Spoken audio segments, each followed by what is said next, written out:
Branche-toi sur RPL Radio tous les mardis, jeudis à 10h15 et 18h15 pour découvrir chaque semaine la critique d'une œuvre différente. C'est unique et atypique, c'est Chronique Critique.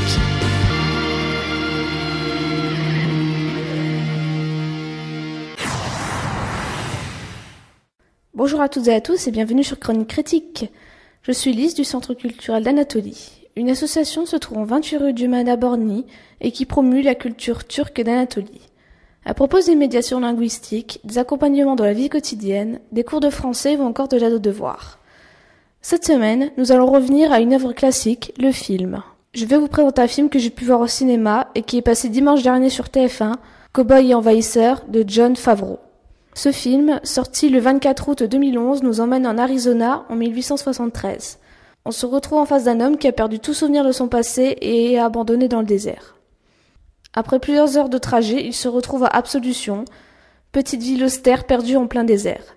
Le seul indice relatif à son passé est un mystérieux bracelet qui enserre son poignet. Alors que la ville est sous l'emprise du terrible colonel Dollarhide, les habitants d'Absolution vont être confrontés à une menace bien plus inquiétante venue d'ailleurs. Cowboy et envahisseur réunit 3 acteurs célèbres qui forment un trio d'enfer.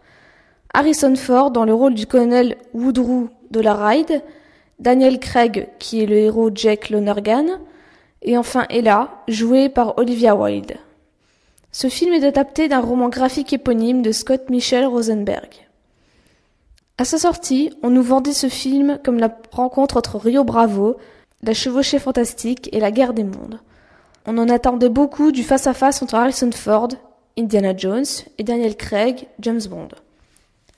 On aimait aussi le fait que ces 2 acteurs revêtaient parfaitement leur rôle de cow-boy.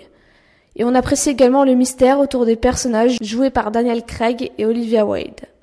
Très bien vendu, ce film a au final été un échec commercial. D'un coût de 163 millions $, seules les recettes à l'international ont permis d'atteindre l'équilibre avec 174 822 325 $. De même, les magazines ont mis en moyenne une note de 2,5 sur 5 pour ce film. Il n'a pas été apprécié par la critique qui était véritablement déçue. Beaucoup de personnes y ont cru, pensant que le duo Daniel Craig et Harrison Ford tirerait le film vers le haut. Mais la présence extraordinaire de ces acteurs n'a pas su rendre Cowboy et envahisseur très intéressant. C'est une succession de bonnes et mauvaises idées avec trop de références, cachant un manque cruel d'inspiration. Certaines orientations scénaristiques ne fonctionnent pas, tandis que visuellement, le design extraterrestre peine à convaincre. Certaines personnes pensent quand même que la drôle d'idée de mélanger ces 2 genres aussi éloignés que le western et la science-fiction est plutôt bonne. Mais les avis se regroupent sur le fait que le fond a été délaissé au profit de la forme. Je suis totalement d'accord avec ces critiques. Ma première réaction, en voyant le titre du film, fut que le résultat allait me sembler bizarre à l'écran. J'imaginais mal mélanger 2 genres aussi éloignés que cela. Les acteurs ont, quant à eux, réussi à m'attirer. Daniel Craig et Harrison Ford en cow-boy, Olivia Wilde surnommée numéro 13 dans Dr House en jeune femme mystérieuse, j'étais pour. Mais bien vite, j'ai senti que la déception allait arriver.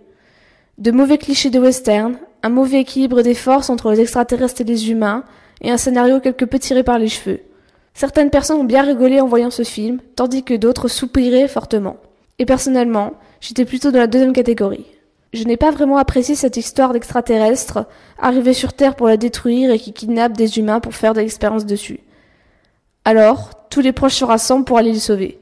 C'est un scénario classique qui aurait pu marcher, s'il n'aurait pas eu lieu au beau milieu des années 1870. J'ai trouvé la différence de force entre les cow-boys et leurs petits pistolets, les Indiens et leurs flèches, et les extraterrestres et leurs armes futuristes, très déséquilibrées et pas du tout réalistes. Bref, Cowboy et envahisseur n'ira sûrement pas dans ma liste de films à regarder pour le plaisir, sauf si on veut prendre une bonne tranche de rigolade. Je vais donc mettre un 4 sur 10 pour l'effort des acteurs. Voilà, Chronique Critique c'est fini pour aujourd'hui. Merci pour votre écoute, bonne journée à tous, à très bientôt. Branche-toi sur RPL Radio tous les mardis, jeudis à 10h15 et 18h15 pour découvrir chaque semaine la critique d'une œuvre différente. C'est unique et atypique, c'est Chronique Critique.